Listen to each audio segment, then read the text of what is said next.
வணக்கம். Welcome to life horoscope. நம்ம இப்போ கல்யாணம், ரிலேஷன்ஷிப், லவ் இதில் பெண்களுடைய பாசிட்டிவ் ஃபுல்லாக பார்த்தோம் லாஸ்ட் வீடியோவில். இப்போ அதோட நெகட்டிவ் சைடையும் பார்க்க போகிறோம். இந்த சொல்கிற நெகட்டிவ் எல்லாருக்கும் எல்லாமே இருக்குன்னு கிடையாது. 1-2 இருக்கலாம். ஒரு சிலருக்கு அது சந்திரனுடைய பொசிஷனை பொறுத்து அதிகமாக இருக்கலாம், அவ்வளோதான். ஸோ இதை நீங்கள் உங்களுடைய கேரக்டர் அனலைஸ் பண்ணுறதுக்கு யூஸ் பண்ணீங்க. இது அப்படியே தான் நம்ம தான் அப்படின்னு ஃபிக்ஸ் பண்ணிக்க வேண்டாம். யாரும் இது இப்படி தான் இருப்பாங்கன்னு ஃபிக்ஸ் பண்ணிக்க தேவையில்லை. ஒரு ரிசர்ச்சில் இதெல்லாம் நான் என்னென்ன அப்சர்வ் பண்ணிக்கிறேன்னு சொல்கிறேன். இன்னும் டீட்டெயிலாக நிறைய கிளாரிட்டி வேணும்னு நிறைய வீடியோஸ் பண்ணியிருக்கேன். www.lifehoroscope.in எங்களோட வெப்சைட்டை பயன்படுத்துங்க. சர்வீசஸ் நிறைய ஆட் பண்ணிகிட்டே இருக்கோம். ஃபாலோ பண்ணுங்கள், சப்ஸ்கிரைப் பண்ணுங்கள். தேங்க்யூ.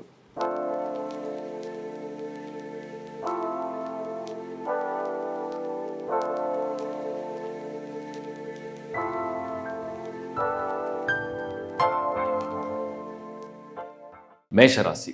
ஸோ மேஷராசி பெண்கள், ஏன்னா இது ஃபுல்லாக விமனை பற்றி தான் நம்ம பேசுகிறோம். பெண்களுக்கு நிறைய பாசிட்டிவ் கொடுத்தேன். மேஷமில் நான் கொடுத்த பாசிட்டிவ் எல்லாரும் கேட்ட உடனே எனக்கு நிறைய கால், நிறைய மெசேஜ் எல்லாம். இப்போ மேஷராசி பெண்ணை கல்யாணம் பண்ணால் நம்ம வாழ்க்கையில் இவ்வளோ பெரிய சப்போர்ட்டாக இருப்பாங்களா? இப்போ நெகட்டிவ் சைட்லாம் தெரிஞ்சுங்க. நான் சொல்கிற எல்லா நெகட்டிவ் இருக்குன்னு கிடையாது. மேபி 1-2 இருக்கலாம், இல்லை சில பேர் கொஞ்சம் அதிகமாக இருக்கலாம். முதல்ல ஒரு லவ், ஒரு ரிலேஷன்ஷிப், ஒரு ஃபேமிலி லைஃப்னு வந்தால் மேஷராசி பெண்களுக்கு அவங்களுடைய கோபத்தை கண்ட்ரோல் பண்ண முடியாத வெடிக்கிற குணம் இயற்கையாகவே உண்டு. மேஷம்னாலே கோபம் வரும். இதில் ஒரு பெண், குடும்ப தலைவி, இல்லை ஒரு ரிலேஷன்ஷிப்பில் இருக்கீங்க, ஒரு லவ், இப்போ என்ன ஆகுதுன்னா எமோஷன்ஸை கண்ட்ரோல் பண்ண முடியாத அது மட மட மட மட பட்டாசு மாதிரி வெடிக்கிற ஒரு குணம், அந்த பொறுமையை இழக்கிற ஒரு குணம். இது பேசிக்காகவே மேஷம்னா முதல் ராசி, அதான் தலை. அப்போ அந்த தலை என்னென்னா சில பேர் அதாவது நீங்கள் ஒரு ஆணோட சைடில் பார்த்தீங்கன்னா மேஷராசி பெண்ணை திருமணம் பண்ணியிருந்தாலோ, இல்லை ஒரு வாழ்க்கை துணையாவோ, ஒரு ரிலேஷன்ஷிப் இருந்தாலோ, என்ன இவ்வளோ யூகம் இருக்கே உனக்கு, இவ்வளோ யூகிஸ்டிக்காக இருந்தால் எப்படி, இவ்வளோ ஹெட் வெயிட்டாக பேசினா எப்படி, இவ்வளோ ஆக்ரோஷமாக பேசினா எப்படி, இவ்வளோ சவுண்டாக பேசினா எப்படி, இவ்வளோ ஒரு ஒரு மாதிரி ரொம்ப ஃபியர்ஃபுல்லாக இருக்கே, இந்த மாதிரி ஒரு குணத்தை மேஷராசி ஒன்ஸ் அது நெகட்டிவ் சைடில். ஏன்னா அந்த சந்திரன் சம்டைம்ஸ் கண்ட்ரோல் இல்லாத, சந்திரன் தான் மனசு. ஒரு ராசிங்கிறது அந்த சந்திரன் அந்த ராசியை கண்ட்ரோல் பண்ணும்போது சம்டைம்ஸ் கண்ட்ரோல் இல்லாத போகும்போது அப்படி ஒரு கோபத்துடைய வார்த்தைகள். இதான் மெயினாக நான் பார்க்குறது மேஷமில். நம்பர் 1. நம்பர் 2, ஈகோயிஸ்டிக்காக இருக்கிற குணமும் உண்டு. நான் ஏன் இறங்கி போகணும், உன் பக்கம் தானே தப்பு இருக்குது, உன் பக்கம் தானே தப்பு இருக்குதுன்னு சுட்டி காட்டுற, குத்தி காட்டுற ஒரு ஈகோயிஸ்டிக்காக இருக்கிற குணம் மேஷராசி பெண்களுக்கு இயற்கையாக கொஞ்சம் உண்டு. இப்போது அடுத்தது இந்த மேஷ ராசியை பொறுத்த வரைக்கும் நெகட்டிவ் சைடில், ஓகே, ஒரு ப்ராப்ளம் நடந்துச்சு, ஒரு சண்டை சச்சரவு நடந்துடுச்சு, அதை மறந்தாச்சு, உடனே கன்வீன்ஸ் ஆகிடணும். உடனே கன்வீன்ஸ் ஆகாமல் இன்னுமே அதை ஹோல்ட் பண்ணி அந்த ஒரு உள்ளுக்குள்ளே இருக்கிற ஒரு உணர்வு, சம்டைம்ஸ் அது மறக்க முடியாத ஒரு மனப்போராட்டம், அதை தொடர்ந்து இதுதான் அடுத்து நடக்குமோ, இதுதான் அடுத்து நடக்குமோன்ற ஒரு எண்ணம், இதெல்லாம் கொஞ்சம் தவிர்க்கலாம் அப்படிங்கிறது என்னுடைய கருத்து. இதெல்லாம் தான் நான் ரிசர்ச் பண்ணும்போது பார்த்துருக்கேன். அடுத்து மேஷராசி பெண்கள் குறிப்பாக ஒரு லாங் டேர்ம் அப்படிங்கிறது, இப்போ நீங்கள் அடுத்த ஒரு 5 வருஷம், அடுத்த ஒரு 10 வருஷம், இப்போ நம்ம செய்கிற ஒரு செயல்னால், ஒரு வார்த்தையினால், ஒரு சண்டைனால், ஒரு சச்சரவுனால், ஒரு தேவையில்லாத ஒரு மனக்கசப்பு, ஒரு ஆர்கியூமெண்ட்னால் இது அடுத்தடுத்து இவ்வளோ பாதிப்புகளை ஏற்படுத்துமேனு யோசிக்காத ஒரு தன்மை. அப்படின்னா என்னென்னா, இப்போ இன்றைக்கி ஒன்று பண்ணிடுறோம், நாளைக்கு இதனால் இதெல்லாம் நடக்க வாய்ப்பு இருக்குன்னு யோசிக்காமல் ஒரு அவசரத்தில் வேகத்தை பார்த்துக்கலாம், நம்மளை என்ன பண்ணிட முடியும் அப்படிங்கிற ஒரு கோபம், அப்படிங்கிற ஒரு ஈகோ. அதுவும் குறிப்பாக மேஷராசி பெண்களுக்கு சப்போர்ட் பேரண்ட்ஸ் சைட்லேயோ, இல்லை மற்ற ஃபைனான்ஷியலாக, இல்லை knowledge or power or wisdom, இந்த மாதிரி ஏதாவது பெரிய சப்போர்ட் இதெல்லாம் ஜாஸ்தி இருந்ததுன்னா இன்னுமே அவங்களுக்கு அது அதிகமாக வெளிப்படும்.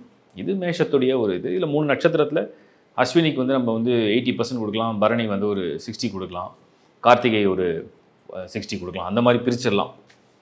பட் பொதுவாக மேஷத்துக்குள்ளே இந்த மாதிரியான குண வெளிப்பாடுகள்லாம் ஒன்ஸ் அது கோபம் வராங்க, அந்த டெம்பர்மெண்ட் அவங்களுக்கு ரைஸ் ஆகுது, அவங்க கண்ட்ரோல்லாம் போகிறாங்க, மூட் அவுட் ஆகிறாங்கன்னா இதெல்லாம் வெளியில் வரும். ரிலேஷன்ஷிப்பில் நான் இது பேசுறது எல்லாமே only for relationship, marriage and life. அதுக்கப்புறம் ஏதாவது பொருளை உடைக்கிறது, ஓவராக சில பேர் கோபத்தில் கத்தி உடைப்பாங்க, சில பேர் அழுவாங்க, அதிகமாக அழுவாங்க. அந்த அழுகை என்பது ஒரு ஆக்ரோஷமான அழுகை. இது ஒரு பக்கம்.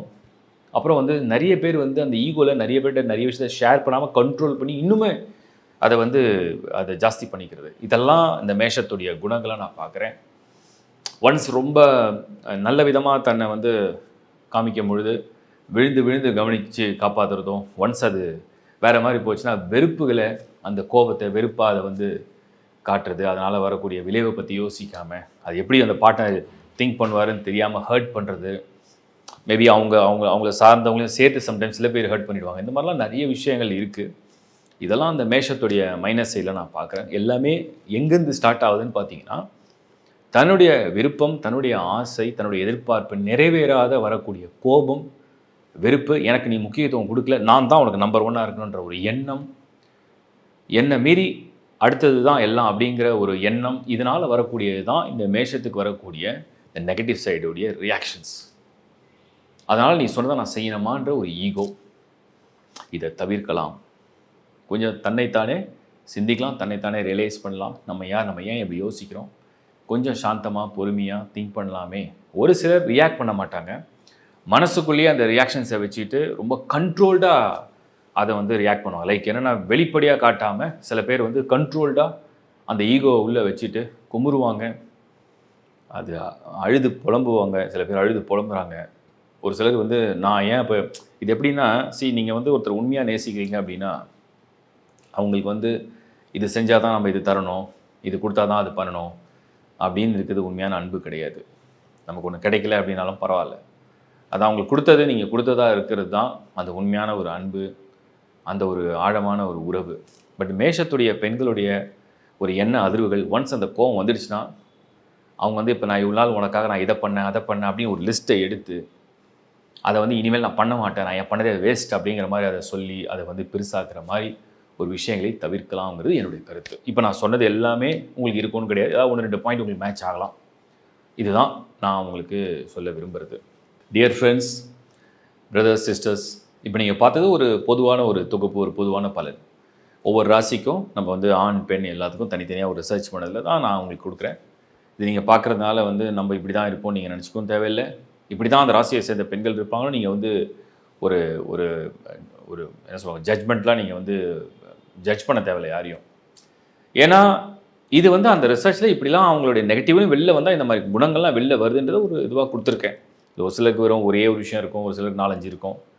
அதெல்லாம் நீங்கள் வந்து பொறுமையாக அவங்களோட பழக தான் நீங்கள் உணர முடியும். பொதுவாக சந்திரனுடைய அந்த ராசியுடைய ஆதிக்கம் வரும்பொழுது மனிதன் வந்து ஒரு நாள் ரொம்ப பாசிட்டிவாக இருப்பான், அவனுக்கு நல்ல மூடு இருக்கும், நல்ல ரெஃப்ரெஷ்மெண்ட்டு நல்லாயிருக்கும், எனர்ஜி நல்லாயிருக்கும், ரொம்ப எல்லோரும் பாசிட்டிவாக பேசுவாங்க. ஒரு நாள் நெகட்டிவாக டவுனாக டல்லாக இருக்கும்போது இதெல்லாம் வெளியில் வரும். அது க்ளோஸாக இருக்கிற ரிலேஷன்ஷிப்போடு வரும்போது என்ன ஆகுது, அது வெளிப்படுத்துறதுக்கு ஆள் கிடையாது, இல்லை ரொம்ப over trust, over expectation, over dependency இதெல்லாம் இருக்குது இல்லையா, அதை பேஸ் பண்ணி தான் அதெல்லாம் வெளியில் வருது. அதுதான் நான் உங்களுக்கு கொடுத்துருக்கேன். இதை பார்க்குறவங்க எதுக்காக கொடுக்குறோம், இதோட நோக்கம் என்ன? நம்மளை பற்றி நம்ம வந்து நிறைய பேர் வந்து பாசிட்டிவ் நெகட்டிவாக நிறைய க்ளோஸாக இருக்கும்னு சொல்ல மாட்டாங்க. ஏன்னா நம்ம அது யாராவது உண்மையாக இருக்கிறவங்க எப்பவுமே நம்மளுடைய பாசிட்டிவ் நெகட்டிவாக சொல்லுவாங்க. சொல்லும் போது நம்ம செல்ஃபாகவே கரெக்ட் பண்ண முடியும். என்னை பொறுத்த வரைக்கும் நான் வந்து என்ன நினைப்பேன்னா, க்ளோஸாக இருக்கவங்க பாசிட்டிவ் நெகட்டிவாக சொல்லணும். ஸோ ஒரு ரிசர்ச்சில் இதெல்லாம் உங்களுக்கு சொல்கிறேன், அதில் எதெல்லாம் உங்களுக்கு மேட்ச் ஆகுதுன்னு பாருங்கள், அதை எப்படி கரெக்ட் பண்ணிக்கலாம் அப்படிங்கிறத திங்க் பண்ணி பாருங்கள். இது உங்களுக்கு வாழ்க்கையில் வந்து உங்களை சேஞ்ச் பண்ணிக்கவோ, இல்லை உங்களை அண்டர்ஸ்டாண்ட் பண்ணிக்கவோ, உங்கள் லைஃப் இன்னும் நீங்கள் ரொம்ப ஹாப்பியாக அதை வந்து பெட்டர்மெண்ட் பண்ணிப்பீங்க அப்படிங்கிறத அந்த வீடியோ ஷேர் பண்ணிக்கங்க. தேங்க்யூ. இது யாரையும் பர்சனலாக மனதை நோகடிக்க அல்ல.